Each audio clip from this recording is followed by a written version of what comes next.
Hey everyone, and welcome back. We're going to be talking about a topic that a lot of people try to avoid, and that's feedback. Now, I feel like a lot of designers avoid feedback. There are reasons why. It could be that they're scared to have their work critiqued. Possibly they don't know how to actually approach the situation with clients or team members. So I'm going to show you why it's so useful to get feedback, and then we'll get into how you can actually get good feedback. So let's jump right in. So let's talk about receiving feedback. Feedback can be a frustrating part of every project. It may feel like a battle with clients. With clients, you may feel like you're coming to a compromised outcome when it should feel like an alliance of ideas that, elevates that design solution. Design critiques are, full of little subtleties, just like any other conversation, and it can turn painful quick when you can't define a process or if egos get in the way. Sometimes we go out and try to get feedback and we don't necessarily let people know the proper context of the feedback or what stage of the designs we're in, and people may just be throwing out irrelevant feedback towards us, and we don't know how to actually use that to move forward in the design process.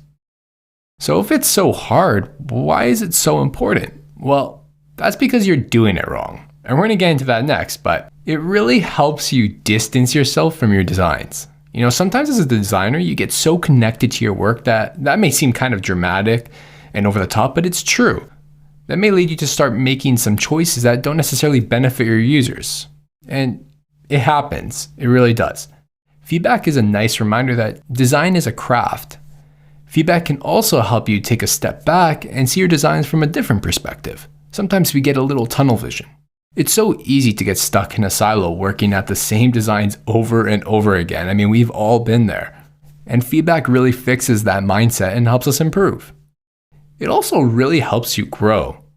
You're going to inevitably work with other designers, and those designers may have different opinions, skill levels, and experiences.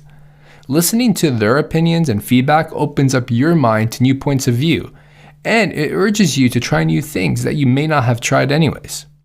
Feedback gives you new insight and approaches to design, and you will ultimately improve because of it, whether that be because of a team, like I mentioned before, in terms of people coming together to share their experiences or look at things from different perspectives, or working with clients and maybe understanding a problem just a little bit better.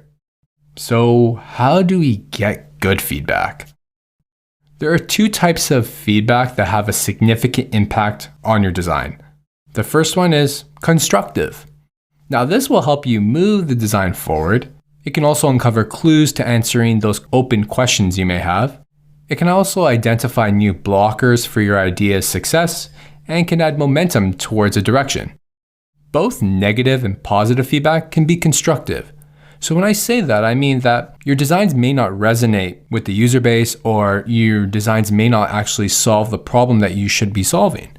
And you may get negative feedback, but that feedback is still good because it's going to push you in a new direction that you need to go in. The second type is destructive. Now this will cloud the way your design moves forward. Your design can be misled by asking unrelated questions or wasting people's time by derailing discussions. It can be really difficult to understand what matters because there is just so much noise. This really, really happens a lot. I feel like especially with clients, a lot of design critiques or feedback meetings, they often get derailed because there are so many irrelevant things that are popping up that aren't really relevant to the types of problems you're trying to solve or your designs in general. The goal is to get your group to give you constructive feedback, and I'm going to show you how to do it in the next video.